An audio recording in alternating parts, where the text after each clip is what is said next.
হাসান লুলুই বলেছেন, 40 বছর যাবত দিনে রাতে যখনই ঘুমোতে যাই না কেন, একটা বই আমার বুকের উপর থাকেই থাকে। আমার বুকের উপরে বই থাকে, বই পড়তে পড়তে ঘুমাই।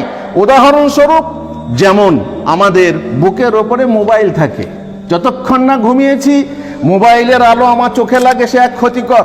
মোবাইল নিয়ে খুটু করে যখন চোখ ঝিমিয়ে আসে, তখন মোবাইলটা বন্ধ করে আমরা কি করি, আমরা রেখে দিয়ে তারপরে ঘুমাই।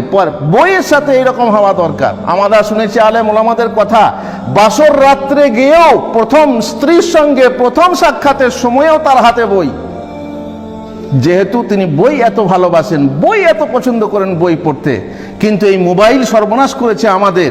মোবাইল, এক সালাফকে জিজ্ঞেস করেছেন, আলেমকে জিজ্ঞেস করা হয়েছিল, এক মুদাররেসকে, যে হাফেজ হিফজ করছে, মুহাফফিজকে জিজ্ঞেস করছেন যে আমাদের সাথে কোরআনের কেমন সম্পর্ক হওয়া উচিত, কোরআনের সাথে আমাদের কেমন সম্পর্ক হওয়া উচিত, কোরআন বলতে এই যে মুসহাফ বা কোরআন যাই হোক, কেমন হওয়া উচিত। তো তিনি বলেছিলেন, যেমন তোমাদের সম্পর্ক তোমাদের মোবাইলের সাথে আছে। মোবাইল যেমন হাতে যেখানে যাবে সাথে সাথে পকেটে থাকবে, না হয় হাতে থাকবে, সব সময় মোবাইল নিয়ে পড়ে থাকছো। তোমাদের উচিত ছিল কোরআনকে ওইভাবে নিয়ে ব্যবহার করা যেভাবে তোমরা মোবাইলকে ব্যবহার করছো।